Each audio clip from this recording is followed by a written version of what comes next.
Welcome to 100 Units. Echo Karras, we are joining us from Engineered Tax Services. Great to have you on. She is a trifecta of expertise in this world. Got a JD, a degree in accounting, and an expert also from the insurance world. Great to have you on, Echo. Thanks, Joe. I'm thrilled to be here. Thank you so much. And it makes me sound dangerous, but I'm not. I'm actually not dangerous. Oh, very nice. But we're all about tax savings here and minimizing tax implications of transactions. So if you give us a quick introduction, Echo, of yourself and your company.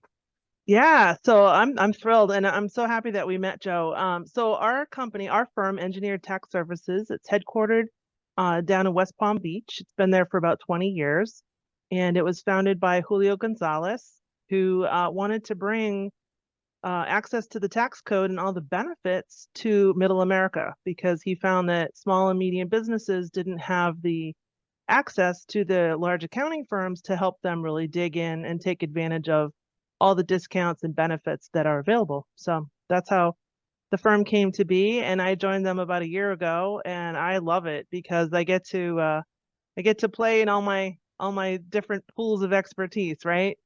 So the best one being people. So I always explain what I do is I'm the bridge between the people and the process. So we get to have a lot of fun conversations with people, and I help connect them with the resources and tax savings and strategies that will really help make a big difference for them. I like that. The people and the process. That is a good bridge right there. Well, Oh, good. I'm glad. let's kick things off with the easy one. This is probably the most popular right now, the cost segregation study for multifamily owners. Yeah, absolutely. Yeah, that's a lot of fun. And we're a national firm, so we work with clients all over the country. So although we're headquartered here in Florida, I do like to let people know we have access to all 50 states. So that's exciting. So yeah, cost seg. So our firm does between 300 and 400 cost seg studies a month. So it's what we do. It's our bread and butter, you might say. So that's a lot of fun. And I've been talking with different multifamily unit owners who are, buying, selling, trading, whatever everybody's moving and shaking, right? So it's really good because it helps them establish the basis for the depreciation and then accelerate certain components of that basis so that they can capture those expenses earlier on, and that helps impact their cash flow. Yes, no, it has a significant impact. If you don't mind giving an explanation for people who aren't familiar with how to. Sure. Sure. Yeah. So what we do is it's a modified acceleration of depreciation expense. So normally for a commercial property, the straight line depreciation would be the same for 39 years. It's usually prorated in the first year because most people don't buy a new property on January 1st. But then it's just straight line depreciated for 39 years. Well, with the advent of bonus depreciation, it made it even more exciting because what we can do now is we can look at the 5, 10, and 15, 5, 7, 10, 15-year property, those shorter life components of your asset, and accelerate those values. So we can pull them forward so they can be expensed out sooner, which helps offset your cash flow and give you a little bit more working capital up front. Which is nice. And so with the advent of the bonus depreciation, you can this year 80% is able to be offset. So that's nice. Last year you could take the full amount, but this year it's 80. They're trying to phase it out. So that people have an understanding, just to use a rough estimate, say you had purchased a $1 million building. Mm-hmm. What is a reasonable expectation of cost segregation for an apartment building? Yeah. So for $1 million, 25%. Yeah. And we're pretty conservative with our numbers, Joe. So we come in anywhere. I've seen them coming in around between 25 to 30%. Sometimes it's 40. It depends on how much land is involved. So we're looking at the basis. So whatever you pay for the property, less the land value, and then that's what we use as our basis to compute these values. So depending on what that is, but it's generally about 25 to 30, and we're conservative, like I said. But I'm usually happy because I work with people on the front end, and we go through this process, and we get the quote and the initial analysis. And then when it comes back, I'm usually happy because it's usually more than what we expected. So that's always a bonus. And we're rather be that way than the other way around, promise the moon and, not deliver. So this is my own personal experience. I've seen this done a number of times with owners who had significant tax liabilities, and they were able to purchase buildings and get 50%, sometimes 60%, sometimes 40% of their down payment back. So their cash on cash return doubles because of the tax. Like, it's absolutely incredible. It's like you could send the money to the IRS, or you can get a building. Right. Just because of the cost Let's think segregation about study. this. And your building's going to do what? Generate cash flow. Okay, let's see. What Yeah. typically, what do cost segregation studies cost? Just to have a rough idea. Yeah, they generally run, depending on, there's a lot of factors that go into pricing it, but for say maybe a $500,000 property, they run about maybe 3,000, 3,200. And that includes the site visit. So we don't have add-ons. Sometimes people will ask me, they'll say, so now if you do the site visit, how much is that? And how much do I have to pay for this? And I said, no, that's our price. That's it, soup to nuts, top to bottom. And so that's a nice way to go into it, because then there aren't any crazy lingering expectations of, is this going to blow up at the end, or what's this going to look like? The one thing I will add is if people do improvements, so they purchase the property, and then so we're looking at doing a purchase study, but in the meantime, maybe it's been a little bit before they've engaged us and they've done some improvements. So then if those improvements are substantial, then we'll do an addendum for the improvements if they're going to capitalize those. And that will help accelerate the depreciation on certain aspects of that. Like if they upgraded the hardscaping, fencing, other components of the property that can be accelerated for depreciation.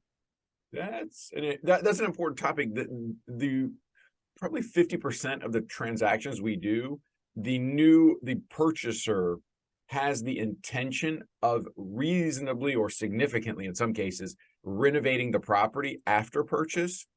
Should they do the cost segregation study before and after, or what is the recommended process? That would be ideal. Although I know, people are in a hurry and they don't want to sit on this, they want to get in and get going, but it's ideal. So a lot of times I've been finding that I've been able to work with people pre-purchase almost.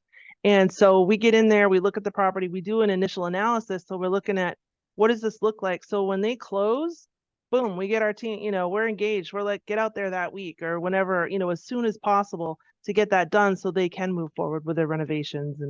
And we like to be, proactive with things with people and really help with that tax strategy and, get in there. And also I've helped with some pitch decks too. Some multifamily investors are, seeking funding or whatnot, and they want to show, here's the deal.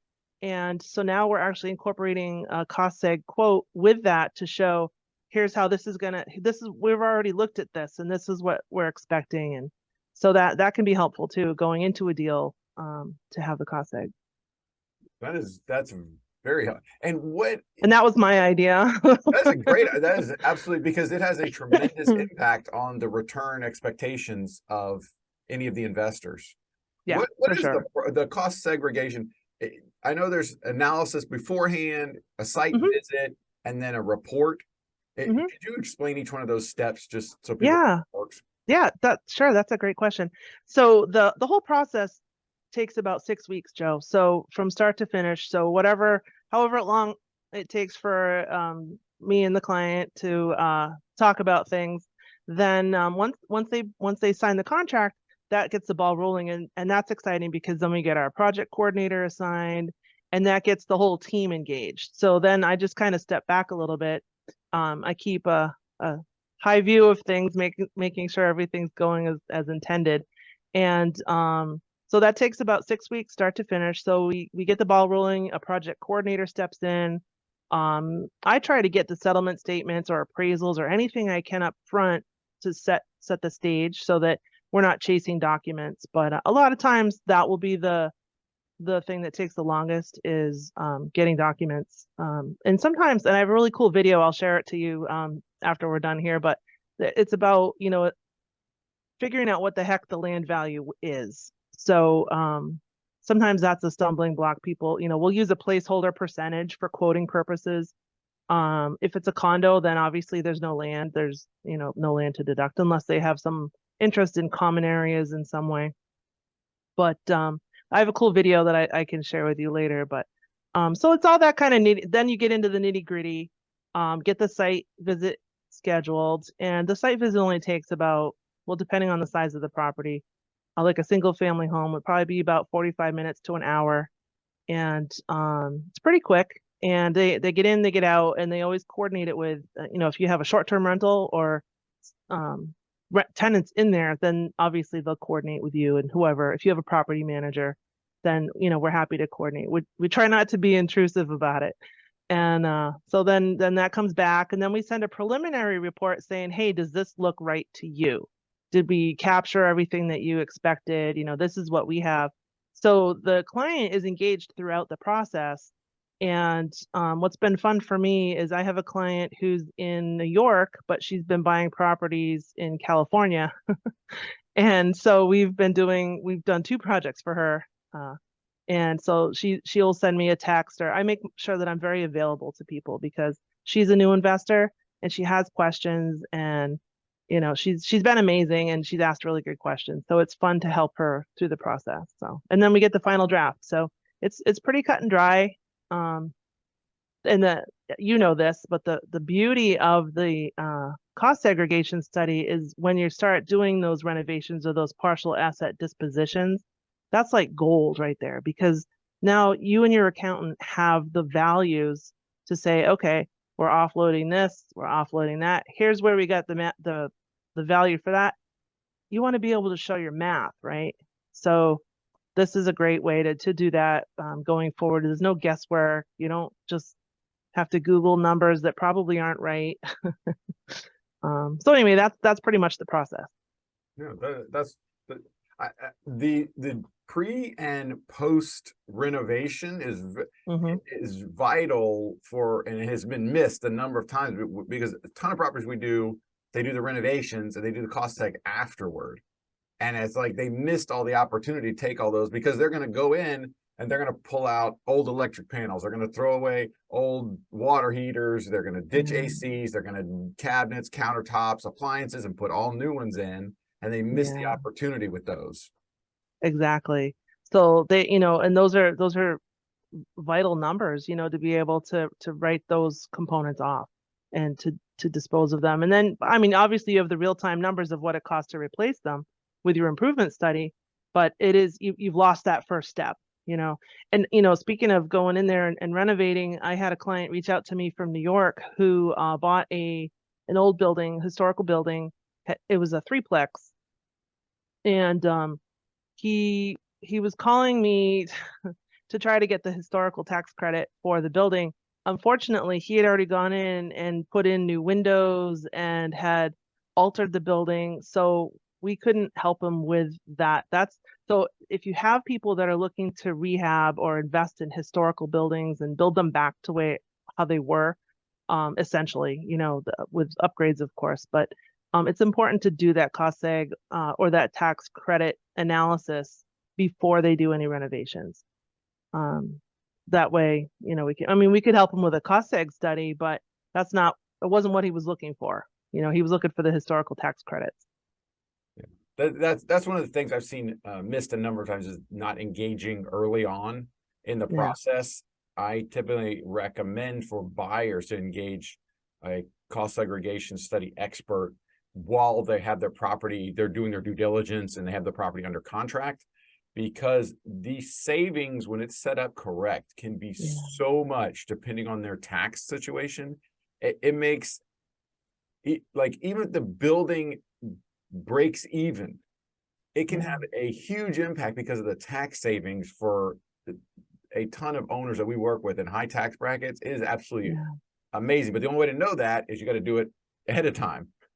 Right, right, which is why I'm trying to get ahead of the curve when I'm talking to people. I'm like, bring me in. It doesn't cost anything for me to quote this for you, and we don't need to know particulars of the deal to do that. We just need to know what are you going to pay for it, certain factors. And I think that's so it's such valuable advice for you to tell them that, for you to lead them through that like that. Like, hey, get your team engaged ahead of time. Who are your advisors?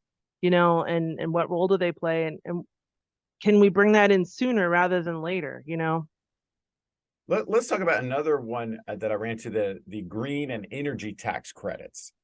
Yeah. Multifamily owners, what do they need to know about those? Yeah, so they've actually broadened the scope for those, and like they previously had a limit for 3 stories for the multifamily, but now there's no limit for that. And we have some great resources on our website for the 45L and tax credit and the 179D deductions. So I'm happy to share those with your readers. We've got great infographics, and it's just a great way for either the developers, if they're working with a developer to create a community. Like I'm in Daytona Beach, and there's stuff flying up around here. There's senior housing units that are going up. There's apartment buildings, and so hopefully they're all putting in the energy efficient. They're wrapping that envelope well, and so it's all for Energy Star rating. So, we look at those. They're different components, and we always give quotes of it looks like this, and does that make it? Here's the biggest thing is like, does it make sense to go forward with this study? And if it doesn't make sense, then we don't do it. But generally, it does. But I like to help people understand. Look, this is what this is designed to do, and here are the different elements and things that we consider, and this is what it looks like. So yeah, when they're doing those upgrades or substantial renovations to the multifamily units and even the commercial units too, because some folks are buying into commercial buildings that are multi-unit commercial buildings. So and I know you had also asked me about the cell towers and solar credits too, and so we've been working with the cell phone and cable providers to help optimize rooftop leases for commercial buildings. So that's always something, if someone considers they have a large multi-unit structure that could warrant a cell phone tower, then that's certainly something we can explore with people. That's very important. For the energy green credits, I mean, so many of our buildings are going to do a value add component and Right. go in and replace all the appliances, replace the ACs, water heaters, sometimes windows, doors, or put in insulation. When should they engage with you in regard to those, what they're going to do to start getting a quote? Yes, that's a great question. So probably, when they're mapping that out. So when they're making that plan and they're saying, okay, we've got, 15 units, we're going to look at this, we're going to do all these. And then they just decide whether those, whether they're capital improvements or are they necessary expenses that they needed to do, like repairs. So yeah, as early in the process as possible. That way we can flush out, what's going to impact them the most, and what's going to strategically create the best tax savings for them with those And are components. these or is this like bonus depreciation where it's a tax deduction or a deduction, or is this an actual credit? Well, tax credits are credits against they're true credits, dollar for dollar credits. And then deductions obviously would offset income. So when you've got tax deductions, those offset income, and when you have tax credits, it's a dollar for dollar credit. So and then there's different percentages depending on the type of structure and whether it's your home or whether it's a commercial building. There's a lot of different factors that go into it. A But dollar for dollar tax credit is incredible. right. You're going to renovate a building anyway and do that. Like basically, you're having the IRS pay for it. Thank you. I mean, it's just in certain circumstances, it's very, very beneficial to have those. So we just always say, just call us. It doesn't cost anything to talk to us. and then we can figure out what's the best route, what are the real particular answers to your questions. um so that way.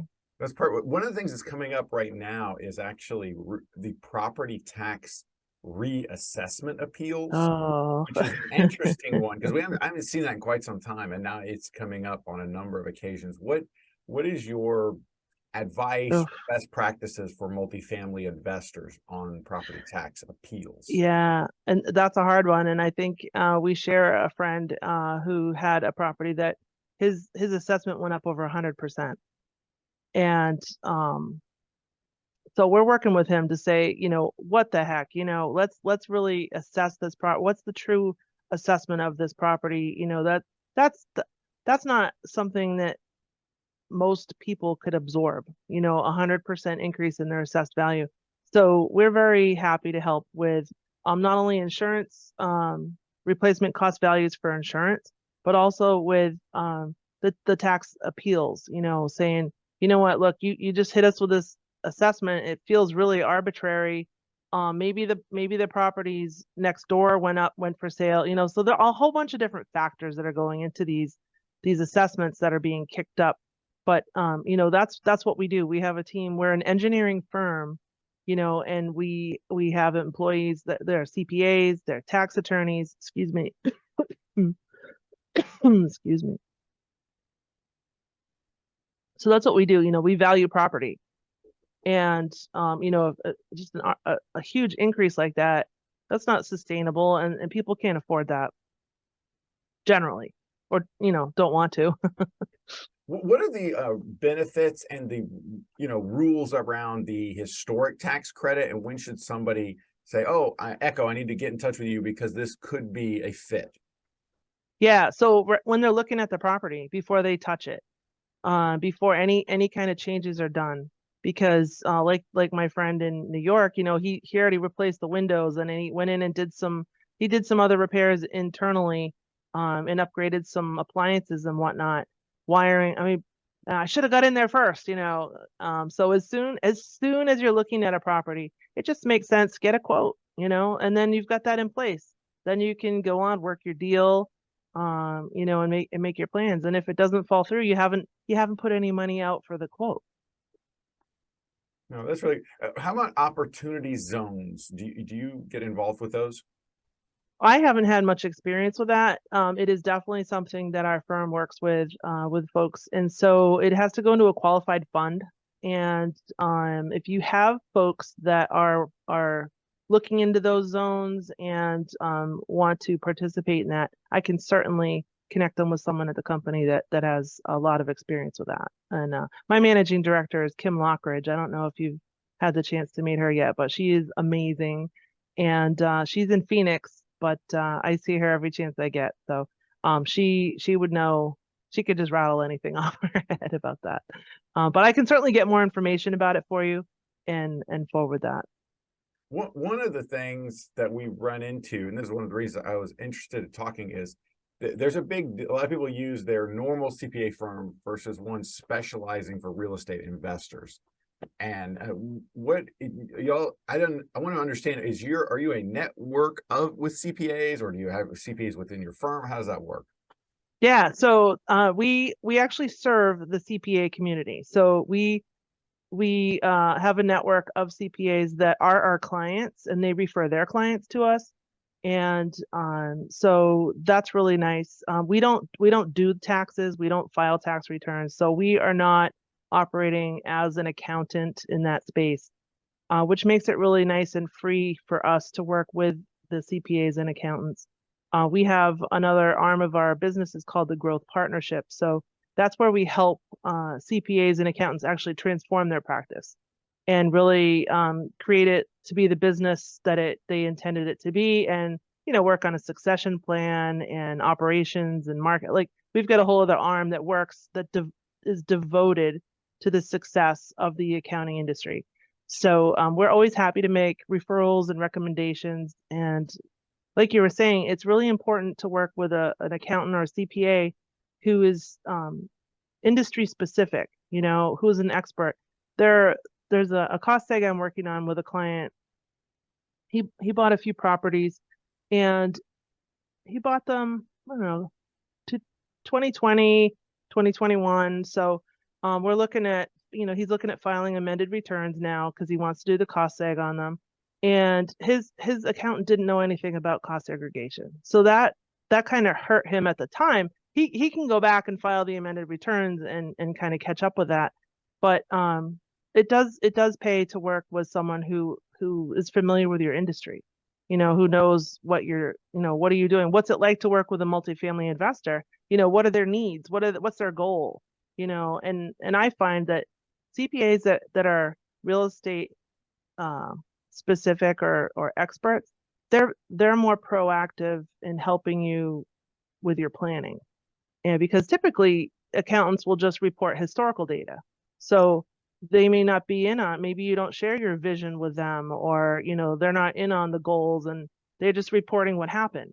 So it's important to work with advisors of all kinds that are familiar with your industry, for sure. Yeah. We're going to go through my favorite section of the IRS tax code, the 1031.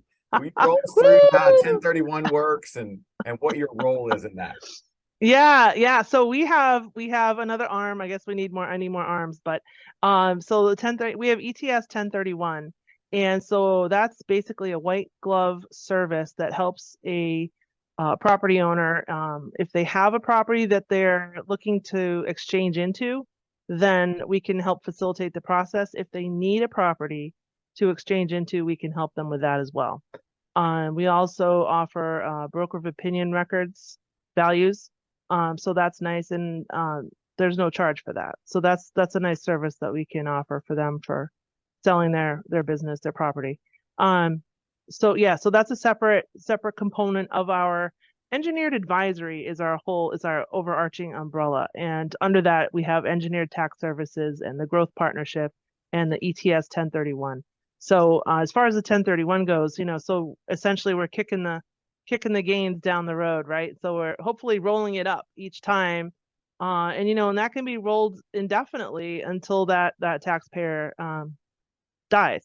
And then of course their heirs get a step up in basis. So, it may come to pass, that it's a great way to keep rolling forward with your properties and your investments. I think a lot of folks in the groups that I've been with the multifamily investors, they're starting small, they got their duplex and they're living in half of it, and they're really excited because they're going to live there for a while, and then they're going to trade up, and then they've got a vision, and they're excited to trade up, and they can see, so that's very much a part of that process. Talk a little bit about the rooftop 5G rooftop leasing. So what should multifamily investors know about that? Yeah, so that's a great question. And depending on the location, so we work with providers that will come out and assess that, and they'll say, okay, this is we're looking to put a tower up here. This would be awesome. And so what that does is it creates a lease with that provider to put that cell tower on the roof. And so that can be another stream of income for the multifamily investor. If it's, you have to make sure it's allowable, zoning wise and whatnot, all those pesky zoning ordinances. But No, yeah, but so it's additional income. I mean, who would you rather have, another tenant or, whatever, right, AT&T or right. Verizon sending you a check? I guarantee you they ain't, you don't have to go chase them down. Exactly. And also, some folks, I met a gentleman recently here in Florida who owns a farm out in Central Florida, and he's like, yeah, I don't know, I own it, I don't own anything on it. And I was like, well, geez, he could put a cell tower out there, and just start generating some income. He's letting some people farm the land. So, so use it, put it to use, for things that make sense, if that's something that but yeah, you're right. Like, AT&T or Verizon, they're not gonna, you don't have to chase them down for payment every month. So How about the solar tax credit? Have you done, what's your experience with those? yeah, so the solar tax credit is primarily for the homeowner. But as far as like industrial wise or commercially, so we also work with a solar installation. I wouldn't say a farm, but so what they'll do is they'll assess the land or the rooftop to see, what would be the best fit here, and how do we get this here on here, and how do you get paid for it, and how do you get compensated for the electricity that you're generating, that you're taking the pressure off the grid, right? So it's a, just lots of different components to that. So that's and I'm drawing a blank, but we have a conference every year in Dallas for our CPA firms, and so we had the solar provider was there last year, and so it was really great because we're kind of like the hub with those resources and connecting. Here's the solution for this, and and we can really navigate that for the multifamily investor or the property owner and get them those credits that they're looking for. But as far as like a homeowner, say you have a multifamily investor who bought a duplex or a triplex, whatever, and they're living in one of the units, and then they put solar on. So then, as a homeowner, they can get the tax credits, and then, that's always a bonus there too. So because it's their home. Because that's a direct tax credit. That's a direct tax credit. Dollar for dollar, instant money in your pocket Yeah, for the IRS. That's a tax credit. Yeah. Wow, that's really good. What is the best way for our investors and audience to get in touch with? Is it they should get in touch with you for all of those services, and you'll send them to the right Yeah, person? Or is there somebody? yeah, because then I can connect them. Like if there's somebody, if they want to know more about solar or the 5G program, or like the opportunity zones, I can certainly connect them with the experts that we have within our own team. But yeah, because I'm like the point person. Generally I spend a lot of time with people trying to learn about them and listen to what's important and understand their goals and vision so that I can then help point them in the right direction and say, well, here, I can help you with this, but let's talk to, Jerry about this, or let's talk to Kim about that, or, or let's make a phone call and let's do a conference call, so I'm really just a facilitator of those services. So you'd I'm be the point of contact for the cost segregation, the historic tax credit, the 1031 exchange, all of those you'd be the initial contact. Yeah, well, I hope so. Yes, I'm the initial contact, being one of the directors. So that's the director's role with our company. So we're the point people with Engineered Tax Services. So we are those bridges between the people and the process. So that way we can understand, like I said, what their needs are and how best to serve them, and where to guide that client for their resources, because that's at the end of the day, that's what we're here for. We're here to be a resource to people, to educate them, and to share information that will help them.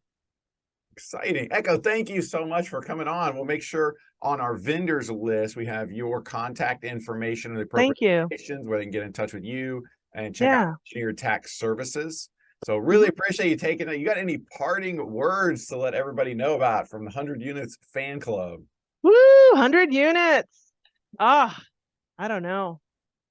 I think you're doing an awesome job, and I love that your whole format. So I guess it's just an appreciation for you, and the work that you're doing and guiding the investors, helping them do what they want to do, and you're a facilitator in your own right, and just helping them make their own magic, right?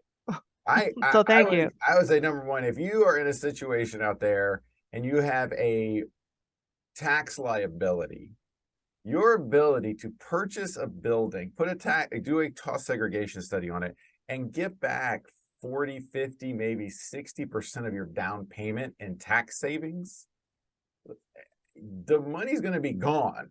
You can have a building or you can have nothing. Yeah. This is just one of those absolutely amazing opportunities. And we're at 80% in 23. Yeah. But January 1, 2024, it drops down 60 to 60%, which is still, and that's the bonus, that's the bonus depreciation. But cost seg has been around 30 something years, 40 years. So cost segregation itself isn't new, but the bonus depreciation was a real shot in the arm and a real stimulus to get people. So yeah, and if you've bought properties in the last few years and didn't take advantage, let's look at it. So how far back can you go? Like, I mean, whatever. Couple Well, as far years, as like the 5 bonus, years. Yeah. yeah, so as far as the bonus depreciation, that started in September of 17. So, if you're looking to capture that, but generally people won't go back more than 3 years for their tax returns to do any kind of recapture. But and it depends on 3 the work years. you I want mean, to do. so if you bought a building 3 years ago, filed your taxes again. Now you're here. You can go back and say, oh, you know what? I need to do a cost segment and re-amend the Yeah. 3 years ago tax, and it's Well, probably yeah, and there, worthwhile. Wow. yeah, and so there's different. You can either do an amendment or you can file change in accounting in a amortization schedule. So you can, it's called a 3115, which is the form number that's used, and either the accountant will fill that out or we can facilitate that. We can certainly complete that for the taxpayer to hand to their accountant. Um, but yeah, so it's always worth it to look at it, and if it makes sense, then do it. That's exciting. Awesome. Echo, thank you so much for coming on, sharing your knowledge. Really appreciate it. Have a great one. Thanks, Joe. Take care.